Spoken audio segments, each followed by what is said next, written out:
Hello, I'm Jeffrey van Gogh. I'm a tech lead on Android Studio, and I'm there responsible for programming languages and compilers. And I'm Hadi, developer advocate at JetBrains.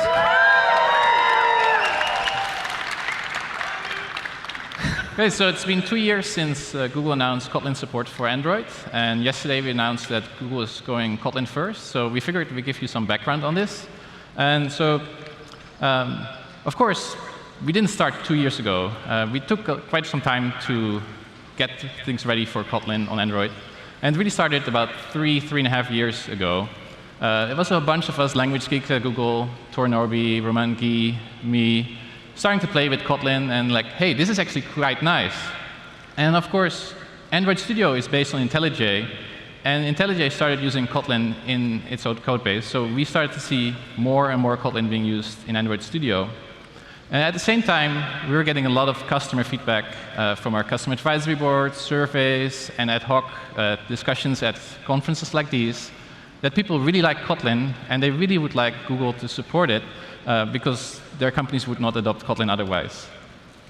Of course, taking on a new language like that is a big task, so we had to convince our directors that this was something worth investing in. The best way we found to do this was to just get our directors to code for a couple days in Kotlin, and after that they were sold. So a couple months before I/O 2017, we decided to go for it. And this meant so many meetings to set this all up. If you think as a tech lead or manager you don't have enough time for coding anymore, try setting up a foundation. So we got this all ready. One day before before Google I/O 2017, there was this big thread on Android dev subreddit, how Google was never going to embrace Kotlin. Of course, we knew what was going to happen, but it was so hard to not reply to that thread. So yeah, 2 years ago, Steph was on stage announcing Kotlin support. I think it was the loudest applause of the developer keynote. It was amazing. Of course, we all knew at both JetBrains and Google that that meant that we had a lot of work ahead of us to make sure that Kotlin worked well for Android and in general. And so today we want to show some of the work we have done over the last 2 years. Hadi will talk about what happened to Kotlin in the last 2 years, and then I'll take it back and I'll talk about what we did on the Android side. Thank you. So to start, I want to just mention about the Kotlin Foundation, which, if you remember, when Google announced official support 2 years ago for Kotlin, we also briefly mentioned that we'll be forming a foundation, which was created by JetBrains and Google to protect, promote, and advance the language Kotlin.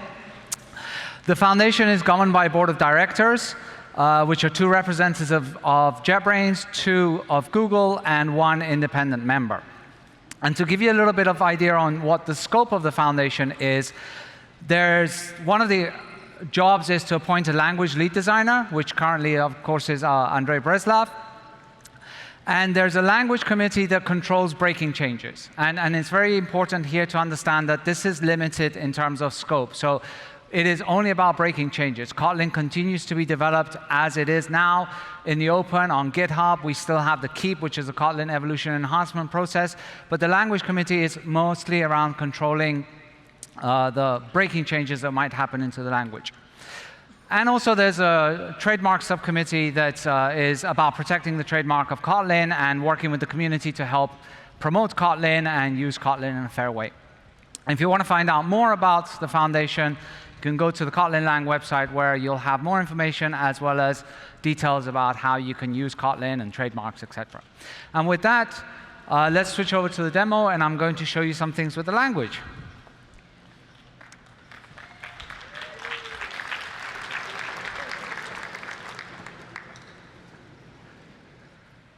This is where I'm using someone else's machine. Let's see how this goes. I think the ID is correct, yes. OK. So I'll show you some things around the language.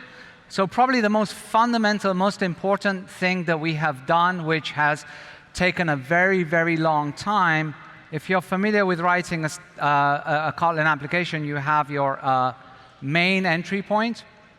So we've actually now made that so you don't have parameters. OK? So that's it. Thank you. Jeffrey, you want to? No. We took 2 years. No. So we'll start with some small things we've done with the language itself. So for instance, one of the things with the when statements is that often you have to capture the value of a variable, and then you have to examine that variable, and you're only using that inside your actual when statement. So we've made this a little bit nicer in that you can essentially declare the variable inside the when statement itself, so you don't have to have it reference outside of the scope. And this gives you the semanticness in your language so that people understand that this is actually limited to just the conditional. But let's talk about a little bit more some nice features that we've introduced. Not that those weren't nice, I'm just saying nicer features that we've introduced. So let's say that I have, for instance, an application, and I want to create a class, okay? And I'm going to create my class, and it's going to be called the microservice API. Now, so I can create an instance of my microservice API, and I'll say microservice API. Here we go. Now, the thing is, I don't know if this microservice thing is going to last. It might just be a fad. So what I want to do is tell people that are using this that this is kind of like an experimental feature. So what we can do is we can actually create an annotation class. And I can say, for example, this is a new API. And then annotate that annotation class with this other class called experimental. And now I can use that new experimental annotation that I have created on anything that I consider experimental in my API. So I could add this new API here, and as soon as I do that, notice that this is going red. So it's giving me a compiler error, right? It's saying that you cannot use this because this is an experimental feature. If we hover over, it's saying that it's experimental. And in fact, we can change that. We can say that instead of it being an error, we can actually define it as the warning. Right? So here it could be a warning, and it's just now going to show up as a warning. So in order to use this, the developer has to essentially opt in to this feature. So what I could do is hit Alt-Enter, and now that adds the new API to my function call. So anywhere where I'm using this, it is saying that this is an experimental feature.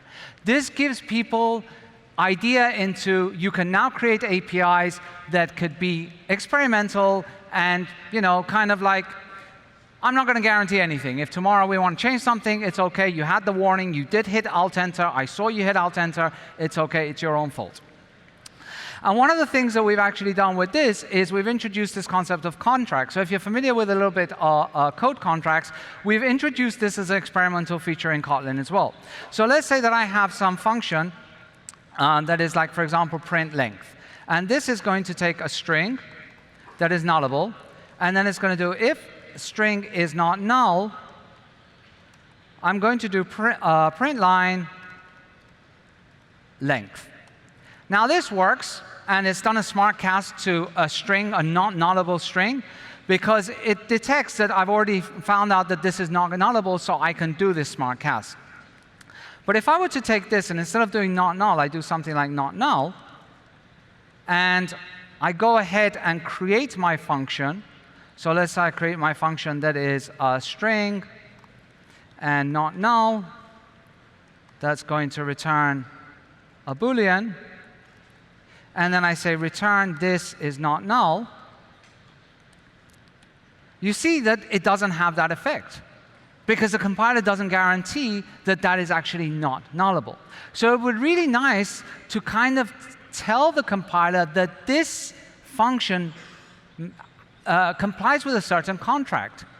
And you could do this in Kotlin by defining using the contract lambda, the contract function, which is contract. And I can say that, let's import it. And I can say returns true implies that this at not null is not null. OK? Now, this gives an error. Ignore it. No, I'm joking. The reason that this gives an error is because this, as I mentioned, is an experimental feature. And there's two ways. I showed you the first one. You could add the annotation. But if you add the annotation, that doesn't propagate. So if something is using that API, that also has to add the annotation. You can add the propagating annotation to this, which is this format, and now I don't have to do that. And as soon as I add that, notice that this now automatically again casts to a string that is not nullable. Okay? So this allows you to actually create contracts and say that your function matches, your arguments to your function match certain conditions, and that basically is guaranteeing you a certain level of code correctness in your actual code. So what else have we been working on? Well, we've done this thing called serialization, which is a serialization library which is multi-platform, in that it's targeting JVM, JavaScript, Kotlin native, iOS, macOS, Linux, Windows, embedded. I think I mentioned everything under the sun. And this is a multi-platform library that doesn't require any kind of reflection. And it's part of some of the offerings that we're doing as part of like the language and the ecosystem around it. So here you can see that I have a class, a typical data class, and I've added this serializable annotation to it, which is part of the Kotlin serialization library. And then I have a bunch of, I have a customer, and I have a customer list of customers. So I could do something like print line, and then here I'm going to do JSON stringify customers, and indicate the serializer I want to use, and then pass in the actual customer. And I could do exactly the same thing for a list of customers. So I could do list here, and then pass in the list of customers. And if I were to run this, what this is basically going to do is output that data class in JSON. And we have support for JSON, we have support for protobuf, and other things are in the works. And we can obviously do the reverse as well. So I could say, for example, let's say that I have some JSON here. So let's go ahead and create some JSON. Edit. So we'll do ID equals 1, and then name equals me, and then email equals you@me.com. I'm so creative. And now I can do print line. And in this case, I'm going to do JSON parse, pass in again the serializer, and then the actual JSON that I want to pass in. And what this will do is essentially create the actual data class object for me in reverse. And you can see that it also has support for, it creates the data object for me in reverse. What did I do? Email, name, email. Field source is required. No, it's not.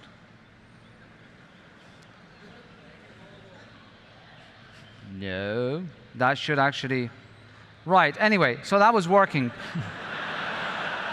That's Jeffrey, he did something. I really like when people clap. So, I don't know what's happening there, but that's the good thing about live demos. I want to make sure that something goes wrong. I actually did that on purpose. So I've done that as an exercise so that later you come to me in office hours and you tell me what's wrong with that. OK, let's move on. The next thing I want to show you is a quick overview also on terms of annotation classes. Here we've added some additional things for support for enums. For example, I can have enums in my annotation. I can have nested annotations. I can have properties as part of my companion object. So again, this gives me more expressiveness in when I'm using the actual annotations. Now, there's one other thing that we've been working on, which you may have heard about, which is multi-platform programming. And the idea behind multi-platform programming, which is a mouthful, is the idea that right now Kotlin allows you to target different types of platforms. So I can target the JVM, I can target JavaScript, I can target native, etc. Now, one of the great things about this is the ability to be able to share code, because there's a lot of code that I want to end up sharing, right? There's business logic, there's validation logic, etc., that I want to end up sharing. So how do we kind of do this? This is where we've introduced the concept of multi-platform programming, and as a consequence of that, you now have the idea of having this multi-platform project. So you can see here that I've got this project in my IDE, and I'm targeting different kinds of platforms. So I have macOS, I have JVM, and I have JavaScript. And then I have a series of common code, which is called common. And inside here, I have some code. So here I have this function called hello that is saying hello from platform.name. And platform.name is a property of object. But the difference is that this object has this word in front of it, which is called expect. So what this is saying is that this is some code that I can reference in my common code, but the implementation is not actually provided here. The implementation is going to be provided on different types of platforms in a different way, because it can vary based on the platform. So you can see that it's got this cute little A in the corner here, and if we hit Alt-Enter, when we say go to declaration, it asks me which platform declaration do I want to go to. So if I say JVM, it will take me to the JVM one. If I go back and I say go to actual declaration on Mac OS, it will take me to the Mac OS one, right? So for different platforms, I can have different implementations, and yet I can reference that code in my common code and use it as part of my shared code base. And a cool thing, so kind of like think of it as a little bit like interfaces and then the implementation of those interfaces. And the cool thing is that you get the static compile time checking, so to speak. So if I were to comment this out and I go back here, you can see that it's giving me an error saying that one of the actual platforms is missing an implementation.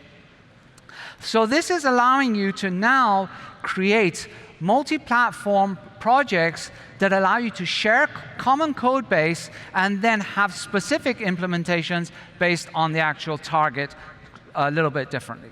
Okay? And that's part of the multi-platform project that we are offering moving forward with Kotlin, allowing you to, for example, create Android applications that share common code base with Android, iOS, etc. And if we can switch back to slides, I will talk to you a little bit about some of the other things that we've been bringing to Kotlin, the language. We have more standard library APIs. We're still keeping the API numbers of methods calls kind of low, but we're adding a lot more functionality in that area. Support for unsigned integers. Anybody? No? Yes. I just added that because I know someone always claps about that. Obviously, we announced back at Kotlin Conf in 2018 that Kotlin Native has hit beta. In terms of tooling, we've provided improved performance speed, parallel builds for Gradle projects, incremental annotation processing with capped, and a shout out to Ivan Gavrilok from Google for helping us with that. New type inference engine, which helps in a lot of cases in interoperability, especially if you're doing things around RX, as well as making the language a little bit more concise when you're using builders, etc. And we've introduced this progressive mode, which is essentially allowing you to try out Kotlin, try out new features, even if those features will actually break some code. So that's a flag that you can now enable with Kotlin to kind of live a little bit more on the edge. And with that, I'll hand it off to Jeffrey that's going to show you some other things that we've been doing in Android specifically. Thanks, Hadi. I think there is one feature that you forgot to demo. I have no idea what you're talking about. It's OK, I'll show it in my demo. You probably broke it. OK, so let's take a look at what we have done in the Android side to support Kotlin. So let's first start with the OS. Of course, the OS works on bytecode, so there's not a lot we need to do to support Kotlin. But we did make sure that we added correctness and performance tests so that we don't break Kotlin patterns. We implemented a couple specific performance optimizations based on those tests, specifically for loop optimizations. And then the big thing we did on the OS side is improve debugging support. Kotlin has a couple of constructs like inline functions that you don't have in other languages. And so the new versions of Android now support debugging that better. Then next up, the Android frameworks. There's a lot of things that happened there. The big thing is that we added API annotations. That's not complete yet, but any new API, we now have nullness and default parameter, default value annotations, so you can use those from Kotlin. And we're working through the existing API to annotate that as well. Then we added these Kotlin extension APIs. So these are extra libraries that you include in your project that provide extra APIs through extension methods that make your Kotlin code more idiomatic. Then we added coroutine support for a whole bunch of the Jetpack libraries. So this allows you to write asynchronous code in a more procedural way. And of course, yesterday we announced Jetpack Compose, which is all Kotlin. So let's take a look at the demo. OK, so I've built a small app here. It downloads a list of shows that are available from a server using retrofit. And then it checks against the local SQL database if I've watched these shows using the Room APIs. So here you see that I have defined the API to get the list of shows in both using RX Java as well as using the Kotlin coroutine async feature. And you see that the APIs are pretty much the same with like just a little different return type. In the room side, oh, sorry. Oops. Where did my code go? OK, we'll skip the API. It's pretty much, oh, here it is, sorry. So you see the same thing. Have I watched the show? Rx in Java, it's very similar. Here's a flowable, there's a suspend. So the API is pretty similar. Now let's look at the you call that code between Rx and Java, Rx and coroutines. So in Rx, we use a lot of operators to do our flow with all the asynchronous calls. And these can become pretty complex. And you see that this code is highlighted yellow. It means that there's something I'm not doing with the return type. So you need to make sure that when you subscribe, you deal with the subscription. Of course, Rx brought great expressibility to Java. And the inventors of Rx, they were smart. They knew what they were building. But they were limited by the language. In Kotlin, we now have coroutines. And we can actually do this much nicer. So here is the same code using coroutines. We first get the list of shows from the server. And then we call this await function. And the IDE tells you, hey, there's something asynchronous going on here. Then we can use regular for loops and iterate over the return shows. And then we make our asynchronous call to see if I have watched this show in the local database. And then we continue from there. And then here you see this launch call, which will tell you, hey, make this call to make sure that we notify that the data set is changed on the UI thread. And so the nice thing here is that it looks more procedural. And when I do my debugging, which I'll launch now. There we go. And that's not working, of course. Oh, there we go. It's already run. So you see that I can actually look at variables from the whole method, not just from the specific operator. And so it makes your life much easier when you're debugging your asynchronous code. So let's switch back to the slides. OK, so next, Android tooling. We have done a lot of stuff in Android Studio to make sure that Kotlin is supported well. The first thing we did is we made sure that the Kotlin plugin is part of Android Studio so that we can test it well before we release it. And we also work closely with JetBrains. Anytime they update the Kotlin plugin, we test it before they go public to make sure that Android Studio and Kotlin work well together. Next, we added Android-specific refactoring support. There's a lot of actions in the IDE that are Android-specific refactorings, and we're working on adding support for all of those in Kotlin. On the lint side, lint has pretty much completely been rewritten. It used to write static analysis checks for Java language. Now it uses this thing called UAST, which allows you to write the same lint check once, and then it can analyze both Kotlin and Java code.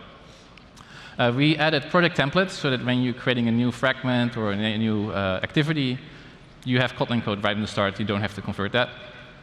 Then on the compiler side, our new shrinker, R8, has a lot of Kotlin-specific optimization in it so that you get the benefit of making your code as small as possible. And of course, the IDE has now support for the Jetpack Compose framework. On the documentation and sample side, if you look at developers.android.com, all API references now have both Kotlin and Java syntax available. There is a Kotlin-specific documentation portal, which will tell you how to get started on Kotlin, how to use code routines, etc. You also see that a lot of the samples and snippets now have Kotlin available. That's both on the site, on our GitHub samples, as well as if you look on Google I/O this year, you'll see that most of the presentations on Android, they're samples in Kotlin. There's a couple of apps that you can take a look at as well. The Google I/O app, as well as this new Android Sunflower app, have been built up from the ground up using Kotlin. We often get asked, hey, it's great that you guys are recommending Kotlin, but are you using it yourself? And of course, that's a very fair question. Now at Google, we have a lot of in-house developer tools. And so it took us some time to add Kotlin support to those. We started out with internal apps for Googlers. For instance, there's an internal app that shows you maps and office locations. And so we learned a lot from that. And then since then, we have actually started using Kotlin in some of the public Google apps. And so here are some of the apps that are shipping Kotlin code on your phones today. And you can expect many more to follow.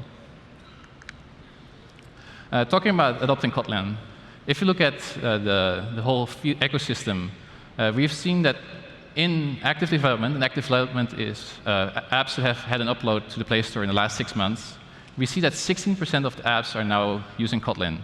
And keep in mind, an app can be updated just because there's one bug fix or one asset changed. So 16% is pretty impressive. That's 5 times growth since last I/O. And if you look at the top 1,000 apps, that's actually already a lot bigger. 44% of the apps there we see using Kotlin. So that brings us to Kotlin first. We announced that yesterday, and so I wanted to give you a bit more overview of why we did it and what it's going to mean. So why did we announce Kotlin first? We see strong adoption of people using Kotlin, and we see a big excitement in the community when people start using Kotlin. In fact, when people are asked in our surveys on how much happier they're using Kotlin, they actually score 25% higher than people who are not using Kotlin. Many apps across the industry and inside Google are now using Kotlin. We reached out to many of our customers, including our customer advisory board, and they're like, keep focused on investment in Kotlin. So what does that mean? Of course, we're going to keep supporting the Java programming language in many aspects, right? Platform, Android Studio support, Lint, like Docs, Android X. That's not going away. But if you look at some other efforts, like our online training, samples, we'll first do Kotlin, and then Java programming language will be best effort. And then, of course, there are some features, like the multi-platform projects and Jetpack Compose, that are only going to be offered in Kotlin. Now, of course, the next question that we hear from people is, well, does that mean I should switch? Please don't take Kotlin first as, I need to go take all my Java code and rewrite it in Kotlin. That's not what we want you to do. Like, look at Android Studio. That is many, many 100,000 lines of code. Right now, we're about 10% Kotlin of the Android Studio specific code. And so what we do is we only take new functionality, write that in Kotlin. And that is possible because Kotlin has great interoperability with Java. You can write a single class in Kotlin and keep the rest in Java, or have 99% of your code in Kotlin and have only some leftovers in Java. Of course, it matters what is your current state of your project and team. If you're 1 week away from shipping your release, probably not the best time to switch to Kotlin. But if you're starting a new development cycle and you're like, hey, I could probably take on Kotlin. And of course, it depends on your team as well. Are they interested in Kotlin? Do they feel secure taking this on? We have also found that a lot of people actually use mentioning Kotlin in their recruitment, that they can get a lot more candidates. So things to consider. Of course, on the technical side, there's also trade-offs to consider. Kotlin brings great features, a lot more productivity and satisfaction. But you have to think about the learning curve. It takes time for people to learn to write idiomatic Kotlin. We see that most people who start writing Kotlin the first week, they're really writing Java in Kotlin. And it takes them 3 to 6 months to really start writing idiomatic Kotlin. That's fine. I mean, you still get all the benefits of Kotlin warning you about nullness, etc. Then there's the build speed. Kotlin is slower than the Java compiler. It's doing more work for you, and it's a younger compiler. We are working hard on making it faster. And of course, keep in mind, yes, it's slower, but you have to do fewer builds because your app will most likely be correcter. And there's also the APK size. The app uses standard library, and it takes some space. But things like R8 can help you reduce that. There's a whole bunch of ongoing Kotlin work going on at Google. Of course, Jetpack Compose is the biggest thing there. We'll always keep adding new KDX APIs all the time. And then on the compiler side, we're doing a lot of work to make it faster. And like with Kotlin 1.3.30, we added incrementation processors, and there's much more to come. You'll see more improved tooling and more docs and samples using Kotlin. If you're interested in using Kotlin, but you're not sure where to start, we are announcing Kotlin Everywhere, which is a set of trainings hosted by both Google and JetBrains. And it's happening between now and Kotlin Conf at December at the end of the year. If you're interested in that, either participating or helping hosting it, go to this link and sign up. So with our new Kotlin First roadmap, the investments in Kotlin for Android is only going to become larger. I'd like to invite all of you who haven't tried Kotlin yet or haven't recently used it to try it in your app today. I hope you'll have a similar experience like me with Kotlin. You will be more productive and have more fun coding. Thank you very much.